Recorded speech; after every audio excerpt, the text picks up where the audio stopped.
So anyway, I want to tell you guys about my dad and all that stuff. About how he doesn't have a will at all, and he's trying to get married to a gold digger. He told me he already had a ring. I think he told me this a long time ago. He already has a ring, and his girlfriend doesn't even want to be seen with him in public. She doesn't. And I heard my dad pretty much say, "Oh, you're ashamed of me. You're ashamed of me. You're ashamed of me." It's like, well, yeah, of course she's ashamed of you. You're 80 years old and she's 40 something years old. Of course she's ashamed. But anyway, he doesn't seem to like really have it like in his head that like it's not really a good thing to be with somebody that's not even half your age and all that stuff. Because my mom died when I was 17 years old. So my mom dying when I was 17 years old was kind of the thing, because I know that the moment my mom died that I was pretty much in trouble. Because my dad didn't know what in the world to do, because my mom was the one that take care of the bills. My mom was the one that handled the mathematics in the house. My mom was the one that cleaned the house and all that stuff. All my dad did was kind of just come home from work, and that's it. So I knew I was in trouble.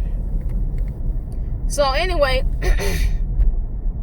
my dad just pretty much is super ignorant on this topic. Like, he's actually really the perfect target for this type of pimping, pretty much, if you want to call it pimping. What do you call it?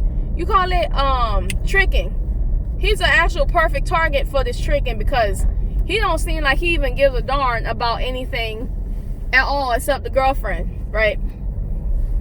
Everything you look around, he's always getting into an argument with the girlfriend because she's saying something and doing something that's not right. She has 2 children. With her 2 children, one of the kids don't make good decisions, because like she ended up getting pregnant by some deadbeat dad who's also in prison. I mean, come on. The other kid, she keep getting fights in her jobs and all that stuff, so she can't keep a job. I can understand why she gets into fights on her job. I can understand that, but then again, at the same time, it's like, nah, you can't keep putting your hands on people, because you, in your profession, you can actually go to jail for that, for like a longer time than the average person, because, you know, with that type of thing that, you know, people do, security and all that. Yeah, I think it is. I think it's a offense for that. So my dad doesn't even know that the moment. My dad doesn't even know that the moment. I'm laughing at this cat, y'all. This cat ridiculous. The cat was over there a second ago. Now the cat's over here looking at me. My dad's so ignorant to a point where he doesn't even know that when he gets married, she could take 50% of everything he has. He's super ignorant. Like, and it gets on my nerves too, because it's like, it feels like I'm talking to like a child, almost like a child that doesn't know anything. He said that he's talking about Aretha Franklin, and he's talking about how Prince don't have a will. Well, he don't have a will at all. He doesn't have a will.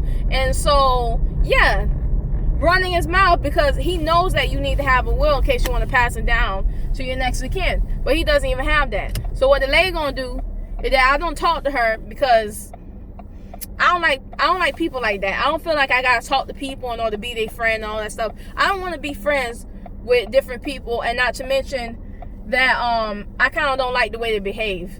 Listen, my dad's girlfriend's mom, right? She asked my dad for money. She asked him for money, and you know how like every time a person doing something suspicious, what they like to do is that they like to change the conversation.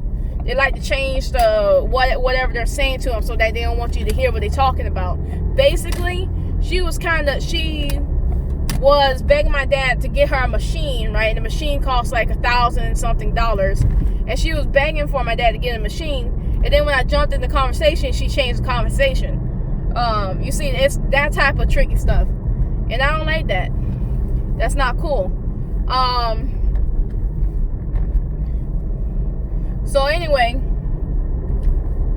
I don't even know what else to do, because at this point it's like, if my dad gives the house away to that lady, I already know I'm not going to get anything, because first of all, he's super ignorant. Second of all, he's very easily persuaded by somebody speaking to him. So if the lady tells him something while I'm trying to tell him something, he's more likely to listen to her than me. Yeah. So if I tell him, hey dad, you know, when you get married, you're not gonna get anything, she's gonna tell him, oh no, that's all right, your daughter's gonna get everything. He's gonna believe her over me, because she persuaded him. Like, he's super, super damn soft-headed when it comes to other people. Yeah, so I mean,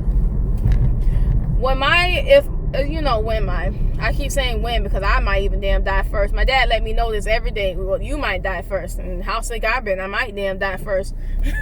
So, if I die before my dad, if my dad died before me, other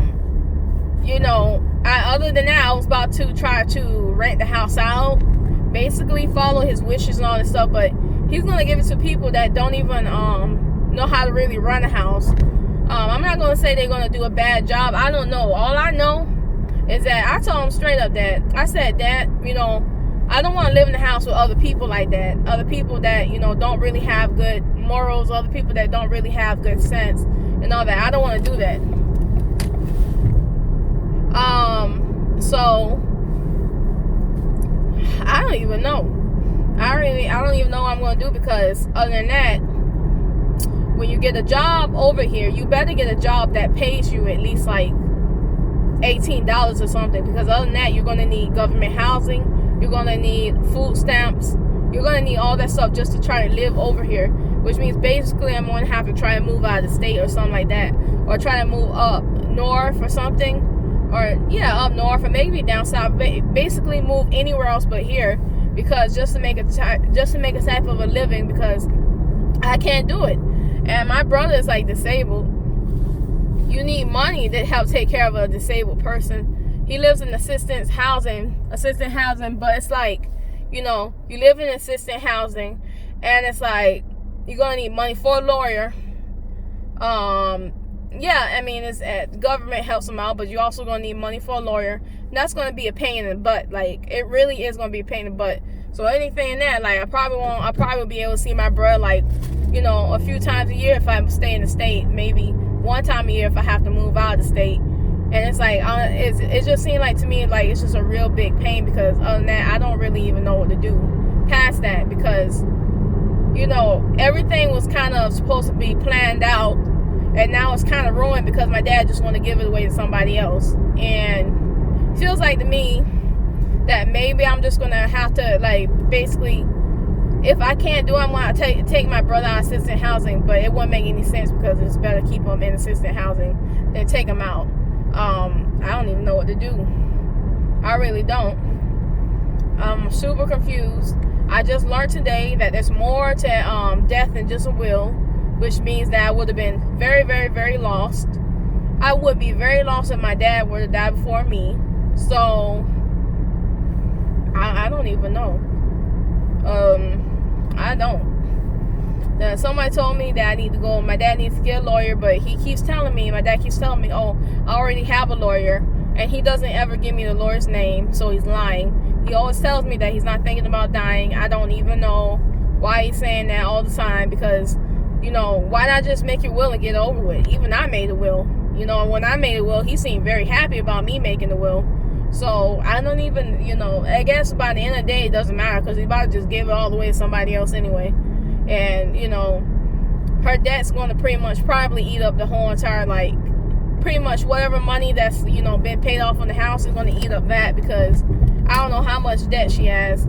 I guess at this point, you don't have to worry about it, because I say, hey, they might as well just keep the damn house, because I don't want it after that. Because you got not only his girlfriend, but you got the 2 daughters underneath her. And it's like, that's going to be too many people up in the house. And, might not get along with them well. And if you do get along with them well, you might not get along with their boyfriends and all that stuff. So, I know for a fact I won't get along with the guy that's in jail. I know for a fact I'm not going to get along with him at all. So, anyway, guys, bye.